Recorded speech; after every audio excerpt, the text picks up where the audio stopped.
Audibles for children. Free audiobooks and tales. This Audible is automatically dubbed in your language and has subtitles. Welcome. Today, I will read you a new Audible.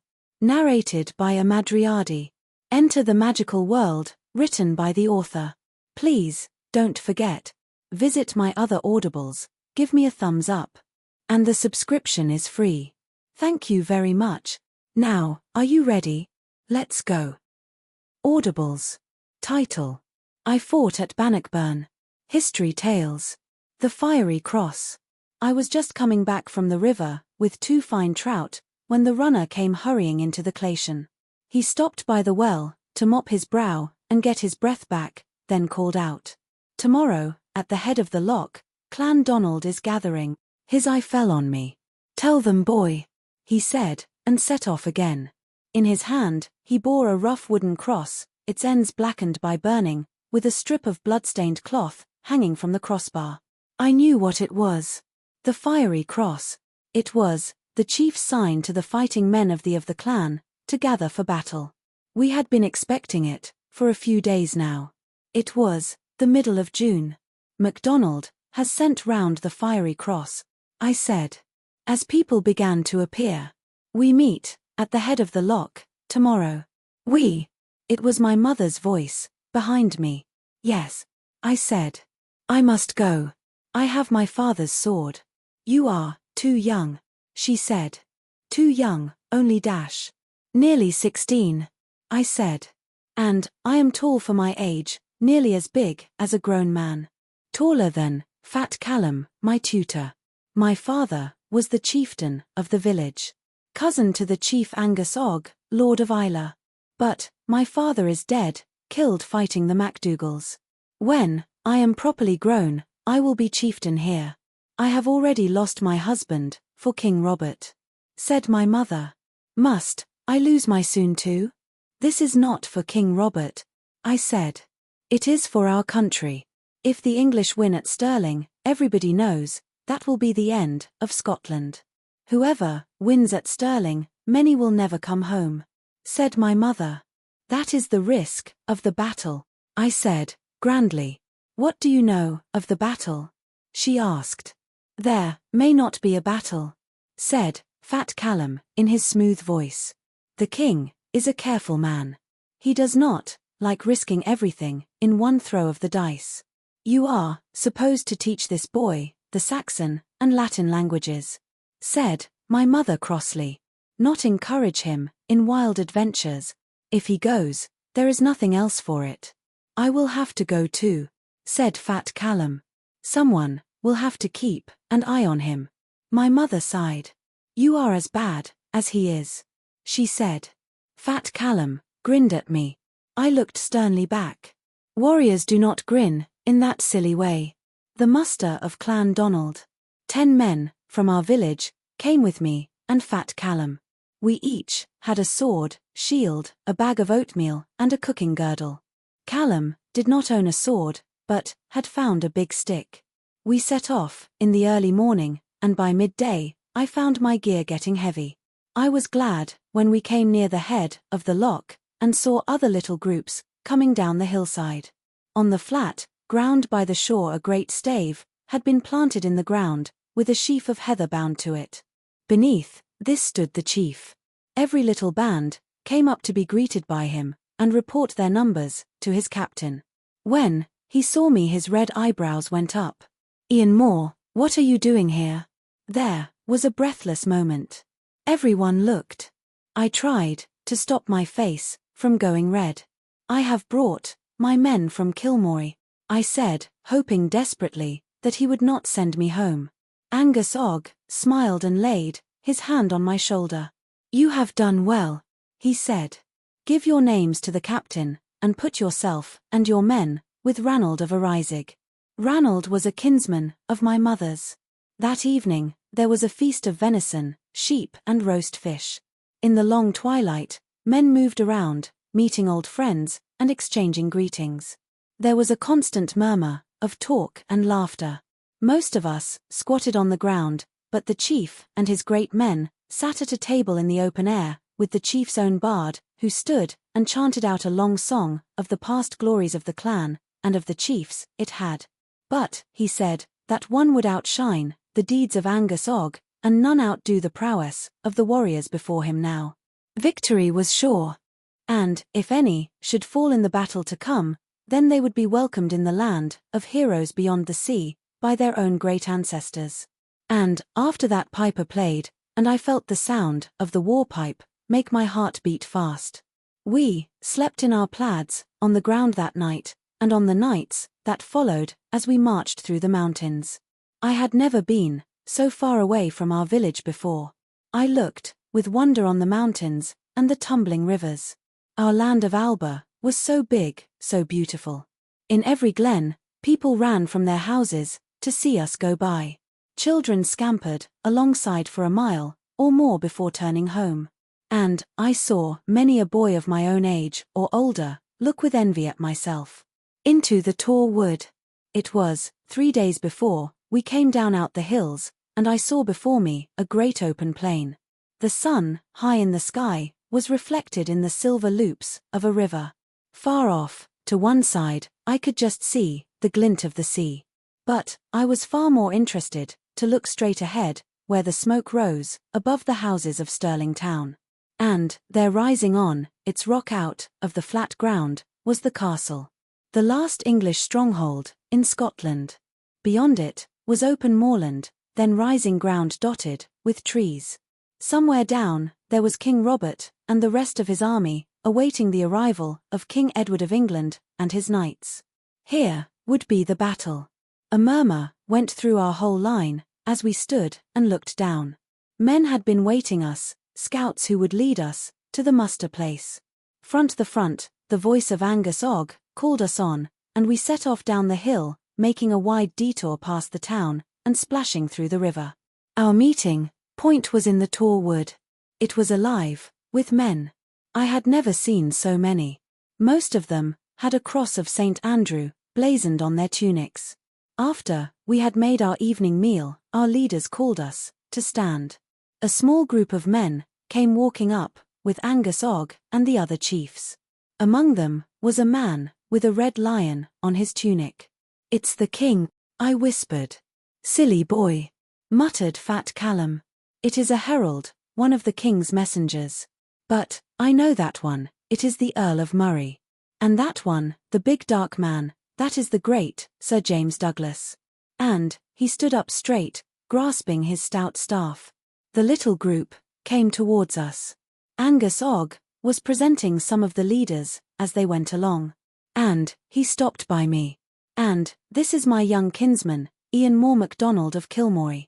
He has brought 10 men to fight." But Sir James Douglas frowned. "He is only a boy. It will be men's work here before long. Send him behind the lines." Angus's face darkened. "I will do with my men as I think best," he said. Then a voice broke in. The tall figure of Douglas had concealed another man. "He shall be by me. Maybe I will need a long-legged boy to carry my orders. If the Lord of Islay will allow it." Angus Og bowed low. There was only man in the world to whom the Lord of Islay would bow. I saw the narrow circlet of gold round the helmet. Suddenly, I realized who this plainly dressed Mars was. King Robert was standing in front of me. I knelt down, but he motioned me to stand. "Someone has to be the youngest in the army," he said. "I am pleased, that is it, the son of your father." But Fat Callum, having no sword, was sent back, protesting to join the baggage men who were in charge of the army's supplies. Whispered rumors seemed to pass through the woodland like the breezes. We could see nothing of the open ground, but we soon heard news. "The English are there. Their whole armor, man, you never saw such numbers." "We will send them home again," cried someone. His voice had a ring of false confidence. 10 years ago, the English had held all of Scotland in their grip. It could easily happen again. "Remember Wallace," someone else called. "Tomorrow, we will finish his work." Sunday, June 23rd. On the next day, we were marshalled into 4 divisions. The men of Murray and the North led by the Earl of Murray. The men of Strathclyde, with Sir James Douglas. The men of Galloway, led by Edward Bruce, the King's brother. And ourselves, from the Western Highlands and Islands. Together with the men from the King's own home area of Carrick, under the direct command of the King himself. All day, we waited among the trees, which gave us some shelter from the sun, and prevented the enemy from counting our numbers. I wished I could see them, and longed for the King to send for me, as he had said he would. We were the last in line. Somewhere far ahead, the Murray men were near the castle. All day, we wondered what was happening. Then, late in the afternoon, we were called into information. They're coming. A few men were out on horseback in front of us. I recognized the King on a small horse, like a Highland Garon. Pointing with his battle axe, he was giving orders to the others, who then moved back to marshal us into a tighter line. It was then we saw the English knight come thundering out of nowhere on his great war horse. His armor gleamed. His lance was pointing forward, and he bore straight down upon King Robert. I could not move or cry out. And then in the blink of an eye, the King had swerved, and even as the knight went galloping past, he rose up in his stirrups and struck him a tremendous blow. The knight fell in a heap from his horse, which cantered away. His shield went spinning through the reedy grass. The King was left looking at the handle of his broken axe. Then my voice came back, and so did that of all the Highlanders. A great cheer went up, with cries of Albannock. The King was triumphantly alive. Surely it was a sign that fortune was with us. I heard the cheering echo through the woods, as the news was passed on through our army. Our time of waiting was over.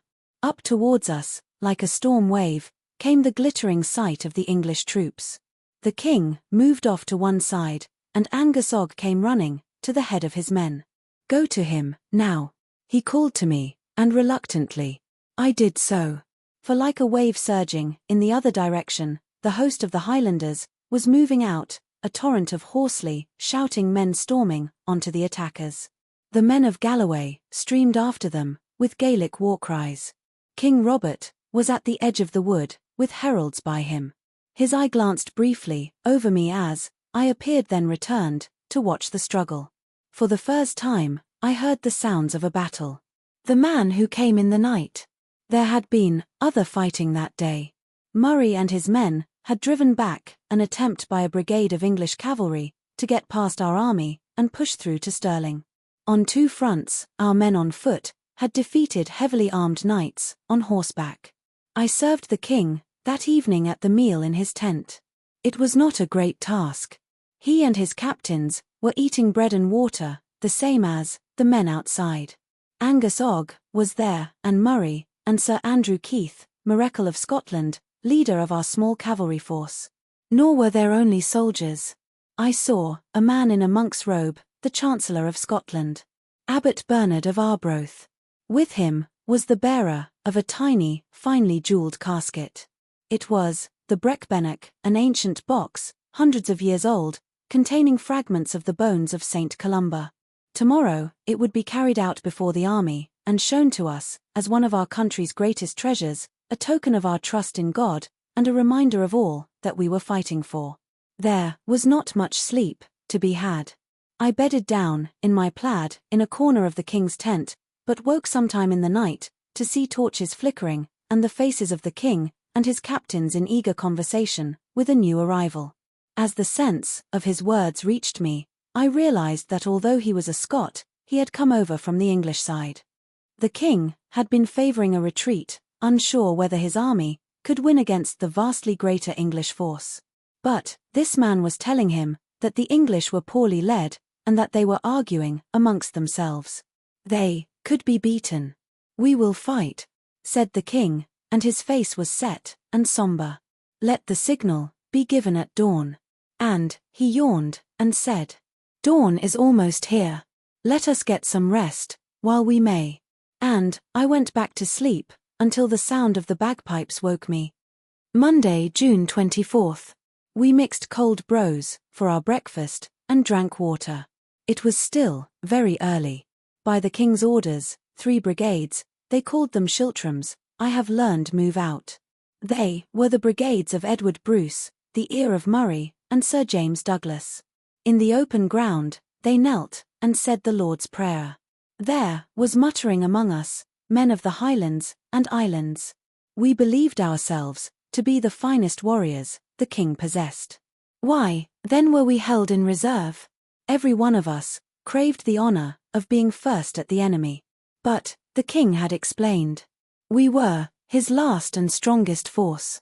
He would keep us until he saw clearly where we were most needed. Afterwards, Fat Callum said. Actually, he didn't trust the wild Highlanders to stay together in their schiltrams, the way the others do, so that the horsemen can't break through. I gasped when the English cavalry came charging out, with their long lances levelled. But they broke against the spears and long-handled axes of Edward Bruce's men. I heard the king cry out, not with triumph, but with grief, when the English Earl of Gloucester was his cousin. The king spent a night in church by his body. Now our other 2 schiltrams had come face to face with the English, and battle was fully joined. Suddenly, out to one side of the English force, came the men we feared only a little less than their knights. Their archers, with the dreaded longbows. Arrows began to shower into the nearest schiltram. Where is a herald? Said the king urgently. Then he saw me. Ride to the Mareschal, he said. Said to him, now is the time for him to do his duty. I sprang onto one of the horses tethered by us, and rode as fast as I could across the front of the trees, to where our small cavalry force stood waiting. I gasped my message out to Sir Andrew Keith. He nodded, turned, and signed to his men. On smaller and lighter horses than the English knights, they still made a brave sight as they swept down towards the archers. In 2 minutes, the bowmen were scattered. I turned my horse and galloped back to the king.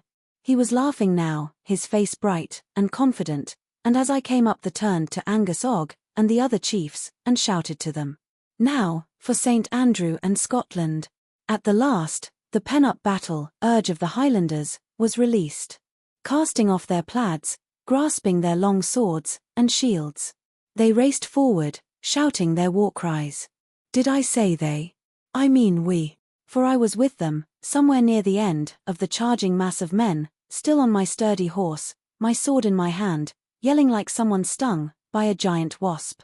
The English were being forced back towards the Bannockburn, the marshy ground beyond it, and the broad river Forth. On them, on them. They were shouting by my side. They fail, they fail. A battle is a grisly business. It is only before it, when you are afraid, and after it, when you are glad to be still alive, that you realize this. During it, you have no time to think at all. I still do not know how I obtained the submission of that fine English knight, Sir Marmaduke Tweng. I led him back to the king, his surcoat slashed, his helmet lost, and with no more wounds than a black eye and cut on his cheek.